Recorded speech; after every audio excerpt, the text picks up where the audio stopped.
서로 환영하겠습니다. 주님의 이름으로 당신을 환영합니다. 앞뒤 옆 사람을 박수로 환영하겠습니다.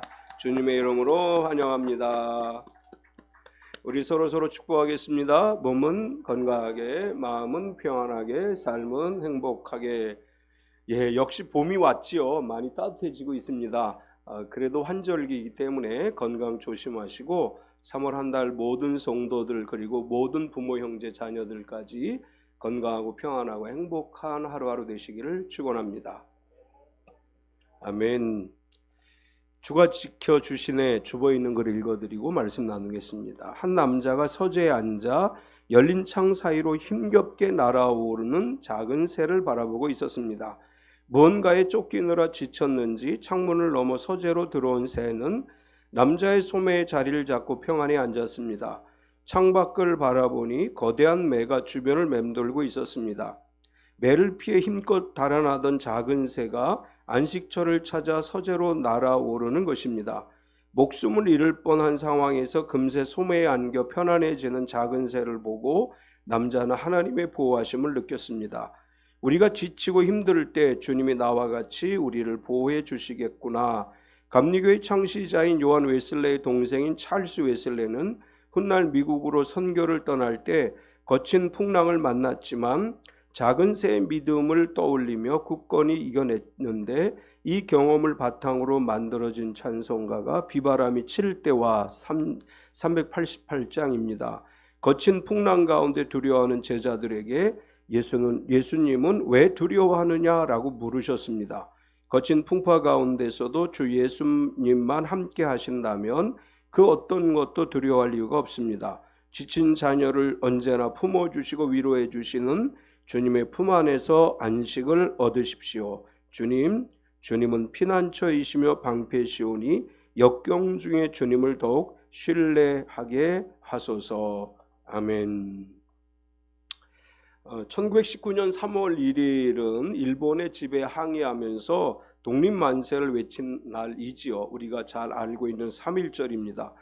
금년 3.1절은 106주년이 되는 해이고, 달력을 쭉 조사해 보니까 1919년 3월 1일도 토요일이었더라고요. 올해도 토요일이죠. 토요일 날 3.1절이 됐는데, 우리가 알고 있는 독립선언문은 1919년 3.1운동 당시에 민족대표 33인이 한국의 독립을 선언한 글로서 기미 독립선언서라고도 합니다. 원래는 이 선언서를 형태로 쓰지 않고 처음에는 청원서 형식으로 발표를 하려고 했다고 해요. 청원서는 일본 정부의 독립을 요청하는 것이고 민족 자결의 의미가 없다. 그래서 독립의 의지와 당위성을 표명하기 위해서 청원서가 아니고 선언서 형식으로 발표를 하게 됐다고 합니다. 이 독립선언서에는 천도교 대표 15분, 기독교 대표 16분, 불교 대표 2분 이렇게 해서 33인이 서명을 했고, 1919년 2월 말에 2만 1000장을 인쇄를 해서 전국에 배포를 했고, 3월 1일에 인사동 태화관에서 민족 대표 33인이 선언식을 가졌고, 파고다 공원에서도 학생과 시민들이 모여서 선언식을 했다고 합니다. 이것이 3.1운동의 이제 배경, 3.1운동이 일어났던 때의 일이고, 어제 저녁에 이렇게 TV를 보면서 전설을 노래하다, 저 가끔 잘 보는데 정동환가 가수가 그런데 8호 감방의 노래라는 시라는 걸 이제 노래로 불렀어요. 원래는 안예은이라는 여자 가수가 몇 년 전에 불렀던 곡인데 어제 너무나 감동적이었어요. 내가 오늘 설교 시간에 유튜브 보여줄까 하다가 이 유튜브 잘못 틀어놓으면 방송을 막아버리더라고, 유튜브에서. 그래서 이제 안 했는데 집에 가서 유튜브로 한번 찾아보세요. 8호 감방의 그런 제목이에요. 그리고 그 가사가 이런 제목이에요. 서대문 형무소 8호 감방에 갇혀있던 7분인가 여자 죄수들, 독립운동, 3.1운동을 하다 갇힌 분들이 주님께 무릎 꿇고 기도했네. 이제 이런 가사로 시작을 해요. 나라의 독립을 위해서 기도하는 그런 간절함이 담겨져 있는 노래였습니다. 꼭 한 번씩 들어보시기 바랍니다. 3.1절은 역사적으로 매우 중요한 의미를 갖죠. 우리나라가 일본의 억압을 당할 때 자주 독립을 외치면서 이 만세 운동을 펼쳤는데, 이 시기적으로도 한번 보니까 겨울이 지나고 봄이 오는 첫날에 3.1 운동을 했다는 게 의미가 있는 것 같아요. 일본의 억압을 차디찬 겨울로 생각한다면 독립은 봄날과 같은 것이다. 그런 의미에서 아마도 3월 1일을 선택하지 않았을까, 이제 이런 생각을 해보면서 우리 이 기독교인들이 사실은 이 독립운동의 주체는 기독교인들이었죠. 기독교인들이 나라의 독립을 위해서 기도하고 독립운동을 하고 이렇게 했던 것처럼 오늘날 우리 교회들도 다시 나라를 위해서 더 간절히 기도해야 되고, 나라가 번영하기를 위해서 우리가 늘 기도하는 것처럼 세계 선교의 주체국이 되기를 위해서 늘 기도해야 될 줄 믿습니다. 오늘은 교회력에 의하면 주님 산상 변모주일이라고 합니다. 예수님께서 산에 올라가셔서 변화되신 날을 기념하는 날로서 예수님의 공생의 사역의 전환점이 이루어지는 사건이 변화산 사건이에요. 변화산을 계기로 해서 예수님은 어떤 사역으로 나아가시느냐 하면 예루살렘에 올라가셔서 순환받으시고 죽으시고 이것을 공표하시고 본격적으로 이제 예루살렘에 올라가서 십자가에 달려 우리의 죄를 위해 죽으시기 위한 준비를 하게 됩니다. 현대 기독교는 기복주의적인 모습을 하고 있어요. 기독교의 핵심은 사실 고난을 통해서 완성하신 구원인데, 고난이 없는 기독교는 진정한 기독교라고 할 수 없습니다. 예수님의 고난 위에 교회가 세워진 것이고, 고난으로 끝나는 것이 아니라 고난이 있었기 때문에 부활이 있었고, 성도들에게는 고난을 통해서 영원한 생명으로 나아가는 하나님의 영생을 우리에게 누리게 하시는 이 사건이 예수님의 십자가 사건이고 부활 사건인데, 그 일에 앞서 예수님의 사역의 전환을 이룬 것이 바로 변화산 사건이다. 그래서 이 변화산 사건이 예수님의 공생에 매우 중요한 의미를 갖습니다. 오늘 두 가지 이야기가 기록되어져 있어요. 하나는 변화산에 올라가서 있었던 일과 변화산에서 내려왔을 때 귀신 들린 아들을 데리고 온 아버지가 자기 아들을 고쳐주기를 예수님께 간청하며 예수님이 고쳐주신 이야기를 기록하고 있습니다. 그런데 이 두 가지 사건이 가지고 있는 공통점이 있다면 믿음이 없는 사람들의 모습이라고 할 수 있습니다. 믿음이 없고 패역한 세대요. 예수님이 이렇게 말씀하시는데, 변화산에 올라갔던 3명의 제자와 변화산 아래에 있었던 제자들의 모습은 패역하고 믿음이 없고 패역한 세대의 전형적인 모습이었다, 이렇게 볼 수 있고, 그런 의미에서 믿음이 없는 세대요라고 하는 제목으로 오늘 말씀을 나누려고 합니다. 오늘 본문 안에서 우리가 발견할 수 있는 첫 번째 이야기는 변화산에서라고 하는 것입니다. 변화산의 이야기는 공관복음에 다 기록되어져 있습니다. 요한복음에는 기록되지 않았고 마태, 마가, 누가복음에 기록되어졌는데, 마태, 마가, 누가복음이 변화산의 이야기를 기록하면서 공통적으로 어떤 것을 언급하고 있느냐 하면, 변화산 사건 이전과 변화산 사건 이후에 예수님이 예루살렘으로 올라가서 순환받으실 것에 대해서 말씀하셨다고 하는 거예요. 이전까지는 예수님이 예루살렘에 올라가서 죽으시고 부활하시고 이런 것에 관해서 말씀하시기보다는 하나님 나라의 복음을 전하고 병자를 고치고 귀신을 쫓아내고 가르치시고 이런 사역을 집중적으로 하셨다면, 변화산을 기점으로 해서 이제는 예루살렘으로 올라가서 예수님께서 우리를 위해 고난받으실 것에 대해서 그리고 부활하실 것에 대해서 본격적으로 이야기하기 시작했다고 하는 것입니다. 예수님께서 변화산에 올라가셔서 변형되셨는데, 이 변형되신 것은 하나님이 인간의 몸을 입고 이 땅에 오셔서 원래 하나님의 모습이 어떤 것인가, 예수님의 모습이 어떤 모습인가를 보여주신 사건이라고 할 수 있습니다. 변화산의 이야기를 기록한 누가는 예수님께서 기도하시기 위해 산에 올라가셨다, 이렇게 기록을 합니다. 28절을 보면, 이 말씀을 하신 후 8일쯤 되어 예수께서 베드로와 요한과 야고보를 데리고 기도하러 산에 올라가사, 마태와 마가는 그런 표현을 쓰지 않았어요. 마태와 마가는 예수님이 제자들을 데리고 산에 올라갔다라고 묘사했다면 누가복음에서는 구체적으로 예수님 왜 산에 올라가셨느냐 하면 기도하러 올라가셨다 이렇게 기록했습니다. 예수님께서 종종 산에 올라가셔서 기도하셨죠. 그런데 예수님이 종종 산에서 기도하실 때에는 혼자 올라가서 기도하셨다 이렇게 기록을 해요. 누가복음 6장 12절을 보면 이때 예수께서 기도하시러 산으로 가사 밤이 새도록 하나님께 기도하시고, 누가복음 22장 39절에 예수께서 나가사 습관을 따라 감람산에 가시며 제자들로 따라갔더니, 마태복음 14장 23절에 무리를 보내신 후에 기도하러 따로 산에 올라가시니라. 저물매 거기 혼자 계시더니, 예수님은 혼자서 기도하기 위해 산에 종종 올라가셨어요. 습관을 따라서 산에 올라가셔서 기도하셨습니다. 그런데 이 변화산의 사건과 겟세마네 사건의 특징이 뭐냐 하면, 변화산에서는 세 명의 제자 베드로와 야고보와 요한을 데리고 올라가셨고, 겟세마네 동산에도 최후의 만찬을 하신 다음에 겟세마네로 가실 때 제자들을 다 데리고 가셨지만 그 중에서 세 명을 또 따로 데리고 올라가시고 그 위에 올라가셔서 기도했다 이렇게 기록을 합니다. 예수님 평소에 혼자 산에 올라가셔서 하나님과 대화를 하셨는데, 고난을 준비하는 과정에서 예수님은 제자들을 데리고 가셨다고 하는 것입니다. 예수님께서 잡히시기 전에도 그렇게 했고, 또 이 겟세마네 올라가실 때도 역시 그렇게 세 명의 제자를 따로 데리고 올라가서 기도하셨는데, 마태복음 26장 37절에 보면 베드로와 세베대의 두 아들을 데리고 가실새 고민하여 슬퍼하사, 세베대의 두 아들은 야고보와 요한을 이야기하는 거죠. 예수님은 고난 받으실 것을 준비하면서 혼자 기도하러 가시기보다는 베드로와 요한과 야고보를 데리고 올라가셔서 기도하셨습니다. 이것은 예수님께서 우리에게 어떤 의미와 메시지를 주시는 것인가 하면, 우리가 힘든 결정을 해야 할 때 혼자 기도하기보다는 기도의 동역자들과 함께 기도하는 것이 필요하다는 것을 보여주신 것입니다.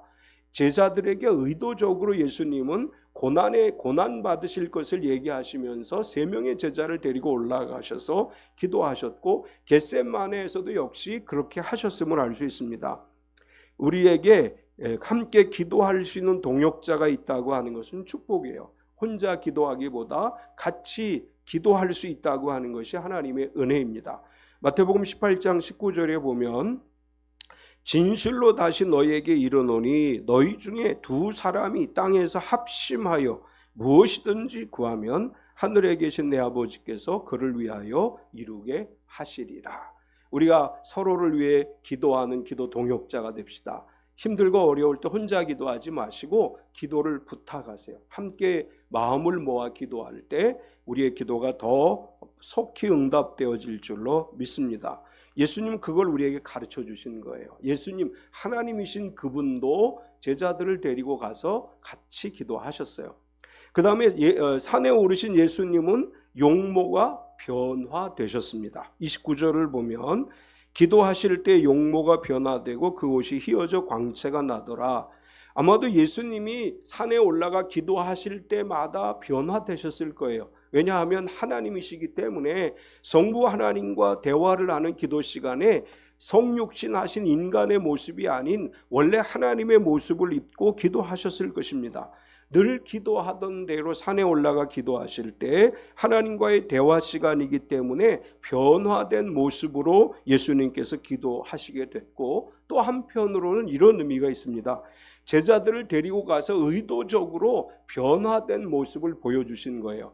나는 인간의 몸을 입고 이 땅에 온 하나님의 아들이고 하나님이다라는 걸 보여주기 위해서 인간의 모습이 아닌 변화된 모습을 보여주고, 이것이 내 원래의 모습이다라는 것을 제자들에게 보여주시고, 또 한편으로는 우리가 이제 이렇게 이야기하잖아요. 우리가 이 땅에 살다가 우리의 생명이 다해서 땅에 묻히고 예수님께서 다시 오실 때 잠자던 자들이 순식간에 다 일어나 변화된 부활체를 입고 주님을 맞이하게 될 것이다. 우리가 천국에서는 지금과 같은 몸으로 천국으로 들어가는 것이 아니고 변화된 몸을 가지고 들어가는 거예요. 예수님 그걸 보여주신 것이에요. 너희가 앞으로 지금의 너희 모습이 아니라 내가 변화된 것처럼 너희가 변화된 모습으로 천국에서 영원토록 하나님 나라에 참여하게 될 것이다. 이런 메시지를 우리에게 들려주신 것입니다. 또한 예수님께서 변화산에서 이 기도하실 때 제자들이 볼 때 두 사람을 보게 되는데 모세와 엘리야라고 설명을 하고, 모세와 엘리야가 장차 예수님께서 예루살렘에서 별세하실 것을 말했다, 이렇게 기록을 합니다. 30절과 31절을 보면 문득 두 사람이 예수와 함께 말하니 이는 모세와 엘리야라. 영광 중에 나타나서 장차 예수께서 예루살렘에서 별세하실 것을 말할세. 왜 특별히 모세와 엘리야일까? 우리 이렇게 질문해 볼 수 있는데, 모세와 엘리야는 구약의 대표적 인물입니다. 모세는 하나님으로부터 율법을 받은 대표자이고, 엘리야는 구약의 선지자와 예언자의 대표라고 할 수 있습니다. 모세는 과거에 시내산에서 하나님을 만났고, 엘리야는 호렙산에서 하나님의 영광을 체험했습니다. 모세는 장차 이 땅에 오실 메시아에 대해서 예언을 했다면, 엘리야는 장차 오실 메시아의 선구자, 엘리야가 먼저 오리니 말라기에 보면 그렇게 기록을 했어요. 그러니까 모세는 오실 메시아에 대한 예언을 했고, 엘리야는 오실 메시아를 준비하는 자로서 묘사가 됐습니다. 따라서 모세와 엘리야는 구약 성경을 대표하는 사람들이고, 엘리야는 죽지 않고 승천했고, 모세는 어떻게 죽었는지 정확하게 알지 못한다고 기록을 하고 있죠. 이들이 변화산에서 예수님에게 나타나서 대화를 나누면서 예수님께서 예루살렘에 올라가서 별세하실 것이다 라고 이야기했는데, 이건 이런 의미가 있어요. 구약의 대표자, 율법의 대표자인 모세, 예언자와 선지자의 대표자인 엘리야가 예수님을 통해서 구약을 완성한다고 이야기하신 거예요. 구약의 예언들은 예수님이 예루살렘에 올라가셔서 별세하시고 부활하심으로 완성되어지는 것이다. 예수님께서 이 땅에 오신 것은 율법을 없애기 위해서 오신 것이 아니고 율법을 완성하기 위해서 오신 것이에요. 따라서 모세와 엘리야는 예수님께서 예루살렘에 올라가셔서 모든 인류의 죄를 대신 짊어지시고 죽으신 것은 모든 구약 성경의 완성이고, 예수님이 부활하시는 것은 영원한 생명을 주시기로 약속하신 하나님의 언약의 실현이다. 이런 의미로 모세와 엘리야를 하나님이 보내주셨고, 모세와 엘리야가 예수님의 죽으심에 관해서 이야기한 것입니다. 두 번째는 이는 내 아들이니 그의 말을 들으라 라고 하는 음성을 듣게 됩니다. 예수님은 베드로와 요한과 야고보를 기도하라고 데리고 올라가셨습니다. 예수님의 사역에 대해서 아직 이해하지 못하고 있었던 제자들은 예수님이 기도하는데 깊이 졸았다. 누가는 그렇게 기록을 했어요. 깊이 졸았다는 얘기는 뭐냐면 잠들었다는 얘기예요. 기도하라고 데리고 갔더니 잠자고 있어요. 제자들은 아직 믿음이 없기 때문에 피곤했던 거예요. 제자들이 얼마나 피곤했을까? 예수님 뒤치다거리 하기가 쉬운 게 아니에요. 많은 사람들이 몰려들기 때문에 그 모든 일들을 감당하다 보면 한밤중에 산에 올라가서 피곤하지요. 그래서 잠들어 버렸어요. 예수님께서 기도하시면서 야, 내가 이러이러한 문제를 가지고 기도하니까 너 여기서 기도하고 있어 라고 말씀해 주셨다면 그래도 조금 깨어서 기도했을 텐데, 예수님 아무 말씀도 안 하시고 혼자 가서 기도하셔요. 그런데 정말로 이 제자들에게 믿음이 있었다면 예수님이 우리를 여기 데리고 오신 이유가 있을 것이고, 예수님이 기도하시는 목적이 있을 것이다 라고 생각을 하고 함께 깨어 기도했을 거예요. 굳건한 믿음이 아직 없기 때문에 기도해야 될 자리에서 그들은 깊이 졸고 있었습니다. 제자들은 깊이 잠들었다가 온전히 깨어났다, 이렇게 기록을 해요. 32절과 33절을 보면 베드로와 및 함께 있는 자들이 깊이 졸다가 온전히 깨어나 예수의 영광과 및 함께 선 두 사람을 보더니, 두 사람이 떠날 때 베드로가 예수께 여짜오되 주여 우리가 여기 있는 것이 좋사오니 우리가 초막 셋을 짓되 하나는 주를 위하여 하나는 모세를 위하여 하나는 엘리야를 위하여 하사이다 하되 자기가 하는 말을 자기도 알지 못하더라. 베드로가 잠자다가 갑자기 환한 광채가 비치니까 눈을 번쩍 떴다는 얘기예요. 눈을 뜨고 보니까 너무나 아름다운 광경이 펼쳐져 있어요. 예수님은 변화되셨고 모세와 엘리야가 나타나서 대화를 하고 있고, 잠결에 베드로가 이 모습을 볼 때 너무나 황홀했어요. 그래서 이렇게 얼떨결에 얘기하는 거예요. 주님, 우리 다 여기다 집을 3개, 초막을 3개 져 놓고, 하나는 주님을 위해, 하나는 모세를 위해, 하나는 엘리야를 위해서 지어 놓고 여기서 그냥 살았으면 좋겠습니다. 한번 상상해 보세요. 자다가 잠결에 딱 눈을 떴는데 너무나 아름다운 광경이 펼쳐져 있어요. 그러니까 여기 보면 누가가 그렇게 기록했어요. 자기가 하는 말을 자기가 알지 못하더라. 잠결에 이제 얘기하는 거예요. 주님, 너무나 멋있는 이곳에 초막셋을 짓고 우리 여기 영원히 살면 어떻겠습니까? 너무나 아름다운 광경, 너무나 황홀한 광경에 도취해서 베드로가 그렇게 이야기합니다. 베드로가 우리도 그렇잖아요. 우리가 어떤 특별한 경험을 하면 안 떠나고 싶잖아요. 그 자리에 좀 머물고 싶잖아요. 더 오래 거기 있고 싶잖아요. 그런 건 인간의 마음은 다 똑같은 거예요. 그런데 예수님은, 그래 베드로야, 우리 여기다가 초막셋을 짓자. 네가 좀 지어. 그리고 우리 여기서 거하면서 기도도 하고 말씀도 하고 전하고 하자. 이렇게 말씀하지 않고 예수님은 데리고 산 밑으로 내려오셔요. 저는 이제 제가 막 이렇게 기도원에 대해서 그렇게 막 찬성하는 입장이 아니었던 것이, 예수님께서는 우리에게 뭐라고 얘기하시느냐 하면 너희는 세상으로 나아가 빛이 되라고 말씀하셨어요. 산 속에 베드로가 이야기한 것처럼 초막셋을 짓고 여기서 운둔 생활을 합시다, 그거잖아요. 예수님은 운둔 생활을 원하시는 것이 아니고 삶 속에 들어가기를 원하세요. 우리는 직장에 가고 우리가 속해 있는 사회 속에 들어가서 그리스도의 빛을 발해야 되는 거예요. 우리들만 모여서 우리들을 위한 공동체를 만들고 신령한 우리가 되기 위해서 노력하는 거, 그 하나님이 기뻐하시는 거 아니에요. 세상 속으로 나아가는 거예요. 우리 세상 속으로 나아가서 그리스도의 빛을 전하고 복음을 전하고 죽어가는 사람들을 주님께 인도해서 생명을 얻게 하는 일을 우리가 해야 될 일입니다. 예수님께서는 우리에게 언제나 저에게 그렇게 말씀하셨어요. 너는 세상의 빛이 되라. 세상으로 들어가서 세상 속에서 그리스도를 전하라. 이렇게 말씀하셨습니다. 이때 구름이 덮이면서 모세와 엘리야는 구름 속으로 들어가고 구름 속에서 소리가 들렸습니다. 34절과 35절에 보면, 이 말할 즈음에 구름이 와서 그들을 덮는지라. 구름 속으로 들어갈 때 그들이 무서워하더니 구름 속에서 소리가 나서 이르되, 이는 나의 사랑, 나의 아들 곧 택함을 받은 자니 너희는 그의 말을 들으라 하고, 변화산에서 변화된 주님의 모습을 보고 베드로가 여기 그냥 살았으면 좋겠다 이렇게 생각할 때 모세와 엘리야가 떠날 시간이 됐어요. 그래서 하늘로부터 구름이 임하기 시작합니다. 모세와 엘리야가 구름 속으로 사라졌습니다. 그런데 구름 속에서 음성이 들려와요. 이는 내 아들이라, 너희는 그의 말을 들으라 라는 하나님의 음성이 들려옵니다.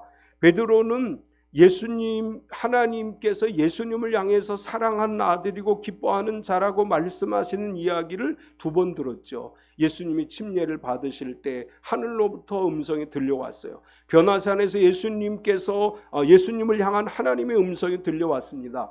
그래서 베드로후서 1장 17절에 이렇게 기록을 해요. 지극히 큰 영광 중에서 이러한 소리가 그에게 나기를, 이는 내 사랑하는 아들이요 내 기뻐하는 자라 하실 때에 그가 하나님 아버지께 존귀와 영광을 받으셨느니라. 베드로가 자신이 경험한 것을 기록한 거예요. 하늘로부터 이런 소리가 들려왔다. 예수님과 제자들은 다음날 산에서 내려오게 되죠. 예수님은 3명의 제자들과 내려와서 보니까 많은 사람이 거기 모여 있었어요. 그곳에 나머지 제자들과 많은 사람들이 모여 있었는데, 그 상황을 보시면서 예수님은 믿음이 없고, 3번째로 믿음이 없고 패역한 세대요 라고 말하는 것을 우리가 볼 수 있습니다.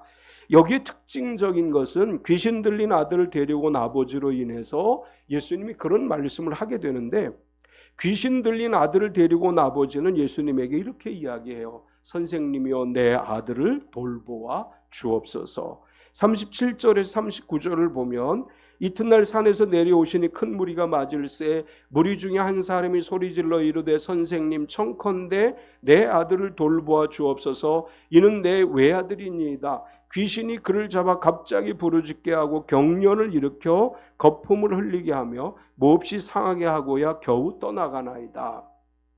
마태복음은 같은 이야기를 이렇게 기록했습니다.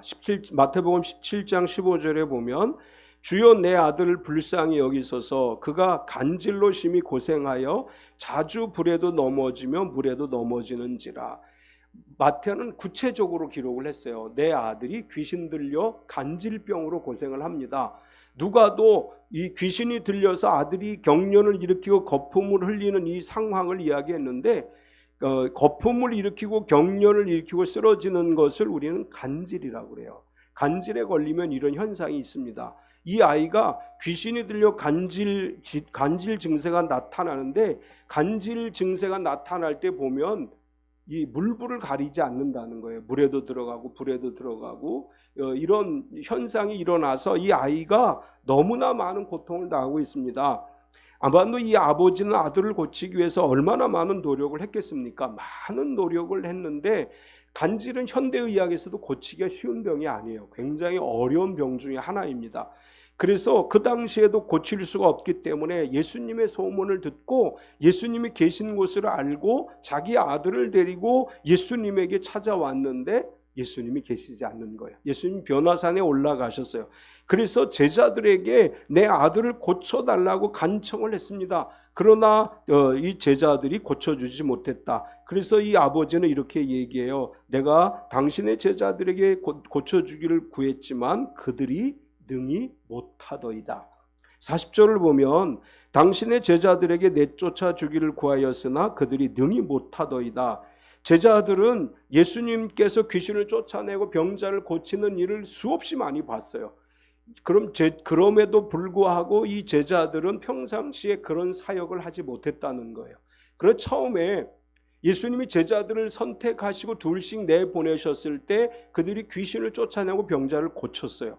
마태복음 6장 7절을 보면 12 제자를 부르사 둘씩 보내시며 더러운 귀신을 제하는 권능을 주시고 마가복음 6장 12절에 보면 제자들이 나가서 회개하라 전파하고 13절 많은 귀신을 쫓아내며 많은 병자에게 기름을 발라 고치더라. 처음에 부름을 받아서 둘씩 보냈을 때 제자들이 가서 귀신을 쫓아냈어요. 가서 병자를 고쳤어요. 근데 그 후로부터 또다시 제자들은 그런 사역을 하지 못했다고 하는 거예요. 예수님께서 이러한 이야기를 듣고 뭐라고 이야기하느냐 하면 믿음이 없고 패역한 세대라 이렇게 이야기합니다. 41절을 보면 예수께서 대답하여 이르시되 믿음이 없고 패역한 세대여 내가 얼마나 너희와 함께 있으며 너에게 참으리오 내 아들을 이리로 데리고 오라 하시니 이 책망은 믿음이 없는 사람을 누구로 규정한 것이다 라는 의미가 아니고 거기 있는 모든 사람들을 대상으로 한 거예요. 제자들이 능력을 주었음에도 불구하고 귀신을 못 쫓아냈어요. 그래서 그들에게 뭐라고 얘기하느냐? 믿음이 없다 너희가 이렇게 말하고 그리고 이 병든 귀신 들린 아이를 데리고 온 부모 아빠와 아들 때문에 거기 많은 사람들이 모여 있었어요. 서기관도 있었고 바리새인도 있었고 많은 사람들이 예수가 과연 이 사람에게 어떻게 하는지를 보려고 했습니다. 그리고 그들은 이 아이가 겪는 고통에 관심이 없어요. 그 아이가 겪는 고통보다 예수님께서 어떻게 하시는지가 더 관심거리였고 마치 어떤 쇼를 구경하듯이 무언가를 보려고 했던 것입니다. 그래서 예수님께서는 아주 강하게 얘기하시는 거예요. 믿음이 없고 패역한 세대요 이렇게 말씀을 하신 것입니다. 오늘 우리에게는 이런 의미로 우리가 이해할 수 있습니다. 믿음이 없는 자 그리고 믿음이 없는 자는 믿음의 행위를 구경거리로 만드는 자들이라고 이렇게 얘기할 수 있어요. 우리가 진실한 믿음으로 기도하고 예배하고 하나님을 향해서 찬양하고 경배하는 것이 쇼가 되지 않아야 돼요. 진실함으로 예배해야 돼요. 제가 굉장히 이제 찬양하는 걸 좋아하기 때문에 찬양 유튜브를 참 많이 봐요. 이제 유튜브를 틀어놓고 찬양을 보는데 어떤 팀의 찬양을 보면서 처음에 막 춤추며 찬양하는 모습 보면서 그 이제 굉장히 좋게 찬양을 듣다가 어느 순간부터 어떤 생각이 드느냐 하면 이 나이트에서 노래 부르고 춤추는 것과 이게 무슨 차이가 있지? 그러니까 막 현란한 조명, 그리고 막 뭐 술집 나이트에서 막 이렇게 제가 가보진 않았지만 TV 보면 막 하는 거하고 비슷하게. 그래서 가만히 그걸 보다가 이게 정말 하나님을 찬양하는 것일까? 여기 정말 하나님을 찬양하는 영적인 찬양을 하고 있는 걸까? 이런 의심이 들기 시작했어요. 우리가 하나님을 찬양하는 것과 세상의 노래를 부르며 즐기는 것과는 차이가 있어야 돼요. 똑같은 모습이면 그건 진정한 하나님을 찬양하는 모습이 아니에요. 저는 그날 그걸 보면서 굉장히 많은 이 충격을 받았어요. 술집에 가면 저렇게 놀겠지? 뭐 이런 생각을 하면서 우리가 하나님을 찬양할 때 주의해야 되겠다. 정말 하나님이 기뻐하는 찬양을 하고 춤추며 찬양한다는 것도 저런 개념이 아니고 정말 성령이 충만해서 하나님을 찬양할 수 있어야 되겠다. 이제 그런 생각을 하게 됐어요. 하나님, 우리가 구경하는 사람들이 돼서도 안 되고, 이제 제가 항상 그런 얘기하죠. 예배는 보는 게 아니에요. 드리는 거예요. 예배를 보는 건 구경꾼이 하는 거예요. 예배를 보러 오지 마세요. 예배를 드리러 오세요. 항상 언어에서부터 조심해야 돼요. 다음에 혹시 제 앞에서 예배를 보러 갑시다 이렇게 얘기하면 제가 혼내요. 예배는 드리는 거예요. 하나님 앞에. 믿음이 없고 패역한 세대라고 말씀하신 예수님께서는 이 아이를 낳게 하셨습니다. 41절에서 43절까지를 보면 예수께서 대답하여 이르시되 믿음이 없고 패역한 세대여, 내가 얼마나 너희와 함께 있으면 너희에게 참으려 내 아들을 이리로 데리고 오라 하시니 올 때 귀신이 그를 거꾸로 뜨리고 심한 경련을 일으키게 하는지라. 예수께서 더러운 귀신을 꾸짖으시고 아이를 낳게 하사 그 아버지에게 도로 주시니 사람들이 다 하나님의 위엄에 놀라니라. 그들이 다 그 행하시는 모든 일을 놀랍게 여길새 예수께서 제자들에게 이르시되, 예수님은 믿음이 없고 패역한 세대요, 내가 얼마나 너희를 위해 참으리요 라고 이야기하신 다음에 내 아들을 데리고 오라 이렇게 말씀하실 때, 아이를 데리고 오니까 귀신이 이 아이를 거꾸로 때리고 심한 경련을 일으키게 하고, 그런 상황에서 예수님 더러운 귀신을 꾸짖으심에 귀신이 나가고 아이가 고침을 받았습니다. 우리 속에 오늘도 하나님의 역사는 분명히 일어나는 줄 믿습니다. 예수 그리스도의 이름으로 선포할 때 귀신이 물러가고, 예수 그리스도의 이름으로 선포할 때 하나님의 치유의 역사가 우리에게 일어날 줄로 믿습니다. 우리는 믿음의 사람입니다. 산속에 운둔 생활을 하는 것이 아니라 삶의 현장으로 나아가 하나님의 살아계심을 증거하고 예수님을 믿는 성도로서 빛된 삶을 살아가야 될 줄 믿습니다. 삶의 현장에서 저와 여러분이 예수님의 이름을 의지해서 더러운 귀신을 쫓아내고 하나님 나라의 은총을 누리며 살아가는 저와 여러분 되시기를 축원합니다. 참 좋으신 하나님 감사합니다. 하나님은 살아계시고 오늘도 우리를 지켜주심을 믿습니다. 우리가 기복주의적인 신앙에 빠지지 않게 하시고 고난과 역경 속에서도 하나님의 능력을 덧입어 일어서는 신앙이 되게 하여 주시옵소서. 우리가 나라를 위해 더 간절히 기도하게 하여 주시옵소서. 일본의 억압을 받을 때 교회는 불태워지면서 순교하면서도 나라를 위해 기도했고 독립을 위해 열심을 다해 일했습니다. 이 나라의 안정을 위해, 평화를 위해, 세계 선교하는 국가가 되기를 위해, 나라를 위해 기도하는 우리가 되게 하여 주시옵소서. 사랑하는 하나님, 우리 삶의 현장에 모든 악한 영들이 나사렛 예수 그리스도의 이름으로 떠나가기를 원합니다. 우리의 가정이 하나님의 평화가 임하게 하여 주시옵소서. 우리의 사업체를 힘들게 하는 더러운 귀신들은 물러가게 하여 주시옵소서. 우리의 직장에서 힘들게 하는 악한 영들은 나사렛 예수 그리스도의 이름으로 떠나가게 하여 주시고 하나님 은혜가 임하게 하여 주시옵소서. 예수님의 이름으로 기도드리옵나이다.